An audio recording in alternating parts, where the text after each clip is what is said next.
کل یعنی 12 اکتوبر کو میاں محمد نواز شریف نے جنرل پرویز مشرف کے ملٹری کو کی اینیورسری کے موقع کے اوپر ایک ٹویٹ کیا۔ اس ٹویٹ کے اندر قائد اعظم محمد علی جناح کا ایک کوٹ بھی لگایا، بانی پاکستان کی تصویر بھی لگائی اور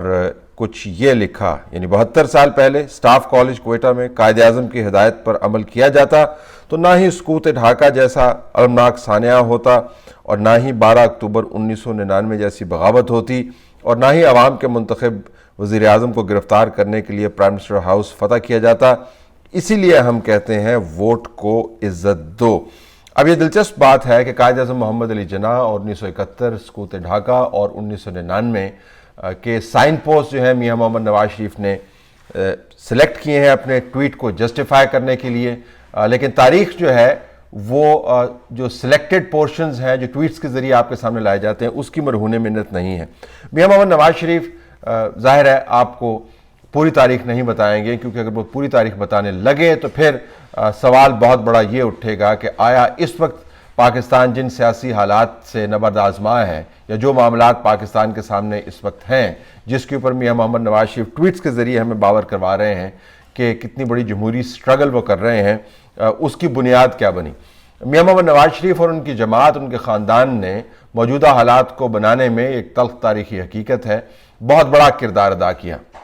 ہمیں یہ سوچنا ہوگا کہ اگر میاں محمد نواز شریف 1980 کی دہائی میں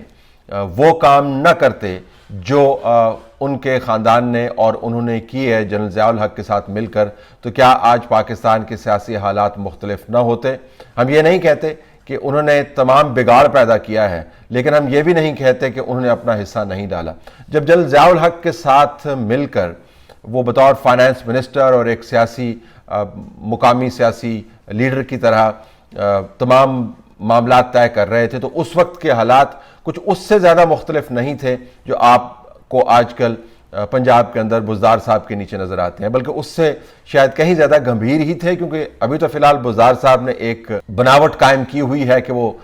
منتخب طریقے سے پنجاب کو چلا رہے ہیں۔ اس وقت تو خیر یہ بناوٹ بھی موجود نہیں تھی اور سیدھی ڈائریکشن لی جاتی تھی صاحب بہادر سے اور اطاعت گزاری کرتے ہوئے کام کیے جاتے تھے۔ تو پنجاب کی جو سیاست ہے 80 کی دہائی کے اندر جس کو شریف خاندان نے لیڈ کیا اور میاں محمد نواز شریف اس میں ایک لیڈ کیریکٹر کے طور پر آپ کو سامنے نظر آتے تھے،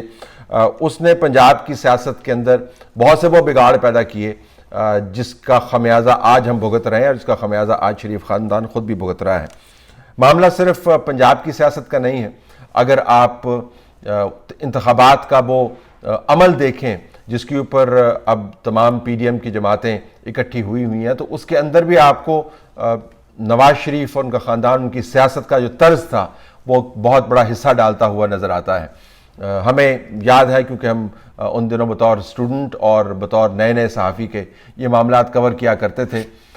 جس طریقے سے انتخابات ہوئے اور جن کنڈیشنز کے اندر مثلاً ضیاء الحق کے جانے کے بعد بینظیر بھٹو صاحبہ کو حکومت دی گئی اور جس طریقے سے غلام اسحاق خان نے 8ویں ترمیم کی تلوار بینظیر بھٹو کے سر پر لٹکائی ہوئی تھی، وہ بالکل وہی کیفیت تھی جس کیفیت کے بارے میں میاں محمد نواز شریف آج کل بڑی بات کرتے ہیں، ان کی پارٹی بڑا ذکر کرتی ہے کہ کیسے اسٹیبلشمنٹ مل کر منتخب حکمرانوں کو زد و کوب کرتی ہے سیاسی طور پر، ان کے ہاتھ پاؤں باندھ دیتی ہے سیاسی طور پر، ان کو کام نہیں کرنے دیتی۔ اس وقت میاں محمد نواز شریف اور ان کی جماعت پنجاب کے اندر بیٹھ کر وہی ہراول دستے کا کردار ادا کر رہے تھے مرکز میں بینظیر بھٹو کی حکومت کے خلاف، جو آج کل ان کو لگتا ہے کہ پی ٹی آئی کی حکومت کردار ادا کر رہی ہے۔ نہ صرف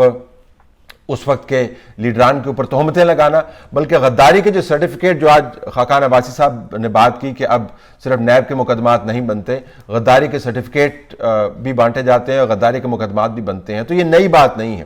اس وقت بینظیر بھٹو صاحبہ اور پیپلز پارٹی سے چونکہ مخاصمت تھی اور وہ اس حد تک مخاصمت تھی کہ پیپلز پارٹی کے ہر دوسرے لیڈر کو انڈین ایجنٹ کہا جاتا تھا۔ ہمیں یاد ہے اعتزاز احسن کے بارے میں ایک بہت بڑی تحریک چلائی گئی جس کو لیڈ کرتے تھے اس وقت حسین حقانی، دایاں بازو تھے نواز شریف کا، مشاہد حسین صاحب جو دایاں بازو ہیں ابھی بھی نواز شریف صاحب کے، نواز شریف خود، اور بتاتے تھے کہ کس طرح سکھوں کی تحریک کو اعتزاز احسن نے انڈیا کے ساتھ معلومات شیئر کر کے مکمل طور پر نیوٹرلائز کر دیا اور انڈین ایجنٹ کے طور پر کام کیا۔ راجیو گاندھی کا دورہ جب پاکستان کے اندر ہوا تو وہی کیفیت پیدا ہوئی جو نواز شریف کے بارے میں آج کل پیدا کرنے کی کوشش کی جا رہی ہے. یہ تو انڈین ایجنٹ ہیں, یہ انڈیا کا ایجنڈا پاکستان کے اوپر لاگو کرنا چاہتے ہیں. تو اس وقت نواز شریف صاحب پیش ہوتے تھے, کہتے یہ تھے کہ پیپلز پارٹی کی قیادت کا نام سن کر میرا خون کھولتا ہے. اس وقت بھی فتوے دیے جاتے تھے, اس وقت بھی غداری کی تہمتیں لگائی جاتی تھی, اور اس وقت بھی غدار کی صدائیں بلند ہوتی تھی. فرق صرف یہ ہے کہ غدار کی صدائیں بلند کرنے والے نواز شریف خود تھے. الیکشنز کی اگر آپ بات کریں, 2018 کے انتخابات کے بارے میں میری بھی رائے بڑی واضح ہے. جو حقائق ہیں ہم اسے نظر نہیں چرا سکتے. اس کے ساتھ ساتھ بہرحال ہمیں تاریخ کا تناظر بھی دیکھنا ہے. جو بدترین ریگنگ آپ کو نظر آئی وہ 1990 کے الیکشنز میں نظر آئی ہے, اور یہ محض اتفاق نہیں تھا کہ 1990 کے الیکشنز میں ہی نواز شریف پہلی مرتبہ منتخب وزیر اعظم کے طور پر سامنے آئے. اور جب وہ یہ کہتے ہیں کہ میں 3 مرتبہ منتخب وزیر اعظم ہوں, تو پہلی مرتبہ جو منتخب وزیر اعظم بنے تھے 1990 کے انتخابات کے ذریعے بنے تھے, اور وہ بدترین ریگنگ کے نتیجے میں وہ انتخابات نے وہ گورنمنٹ بنائی تھی جس کو نواز شریف صاحب IGI کے ہیڈ کے طور پہ ہیڈ کر رہے تھے. 1988 کے اندر اگر آپ دیکھیں تو اس وقت پیپلز پارٹی اور اس کے ساتھ جو منسلک جماعتیں تھیں ان کے پاس تقریباً ملا کے 93 سیٹیں تھیں قومی اسمبلی کی. 1990 کے اندر جب انتخابات ہوئے تو اس وقت, اور یہ ستم ظریف ہی دیکھیے گا بھی, اس وقت جو اتحاد بنا نواز شریف کے خلاف وہ PDA تھا, پیپلز ڈیموکریٹک الائنس. آج کے لیے انہوں نے PDM بنایا ہوا ہے. اس وقت جو نواز شریف کے خلاف اتحاد بنا ہوا تو PDA تھا, جس کے مقابلے میں IGI کو ہیڈ کر رہے تھے نواز شریف صاحب, ان کے جماعتیں اور دوسرے جو ان کے ساتھ لوگ کام کر رہے تھے. تو IGI نے یکدم چھلانگ لگائی اور 100 کراس کر گئی, اور PDA جس نے 2-2.5 سال پہلے پیپلز پارٹی کے توسط 93 کے قریب سیٹیں حاصل کی تھیں, تمام زور لگا کر 43 سیٹیں حاصل کر پائے. بدترین ریگنگ آپ کو نظر آئی. ایسے واقعات نظر آئے. اعجاز الحق جس کے اوپر آج کل بہت پریشان ہے میاں محمد نواز شریف ان کی جماعت, کیونکہ انہوں نے ان کو یاد دہانی کروانے کی کوشش کی ہے. اچھا, اعجاز الحق صاحب کا بھی کوئی بڑا زبردست سیاسی کردار نہیں ہے, لیکن وہ اس وقت موضوع گفتگو نہیں ہے. اعجاز الحق صاحب راجہ شاہد ظفر کے خلاف الیکشن لڑ رہے تھے, تو 90 پوسٹل بیلٹس جو ہیں ان کے اندر سے ان کی لاٹری نکل آئی, اور وہ تقریباً 36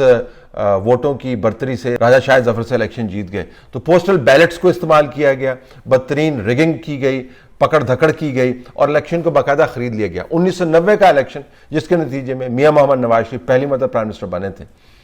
وہ بدترین ریگڈ الیکشنز میں سے ایک تھا. اب ظاہر ہے جب آپ اس نظام کا اس حد تک حصہ رہے ہوں تو آپ نے اپنی حرکات کے ذریعے اس کو اس نہج تک پہنچانے میں کوئی نہ کوئی تو کردار ادا کیا ہوگا. 1990 کے بعد کی تاریخ بھی کوئی بہت زیادہ تابناک نہیں ہے, لیکن 80 اور